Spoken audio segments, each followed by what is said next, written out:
High, তোমরা সবাই কেমন আছো? আমি কিন্তু বেশ ভালো আছি। এটা আমার ফার্স্ট মিনি ব্লগ। এখানে আমি গোপুসোনাদের জন্য দুপুরের অন্ন সাজাচ্ছি। আমি নই, এটা হচ্ছে আমার শাশুড়ি মা। দেখো, একটা বাটিতে কিছুটা অন্ন দিয়ে সুন্দর করে বাটির আকারে অন্নটা সাজিয়ে নিলাম। দেখো কি সুন্দর লাগছে দেখতে।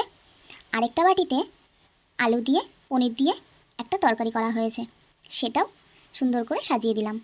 আর অল্প করে ভেন্ডি ভাজা করা হয়েছে, ওটাও পাশে দিয়ে দিলাম। দেখো সুন্দর করে আমার শাশুড়ি মা থালাটি সাজিয়ে ফেলেছে। কি ভালো লাগছে না দেখতে? তো চলো গোপুসোনাদের আমরা এটা সেবাই দিই।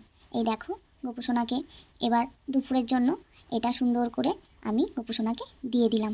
ওই দেখো আমাদের গোপুসোনা, এখানে কিন্তু দুটো আছে, একটা ছোট গোপুসোনা, একটা বড় গোপুসোনা। তোমাদের যদি এই ভিডিওটি ভালো লাগে তাহলে কমেন্টে রাধে রাধে বলো, আর ভালো থেকো, টাটা।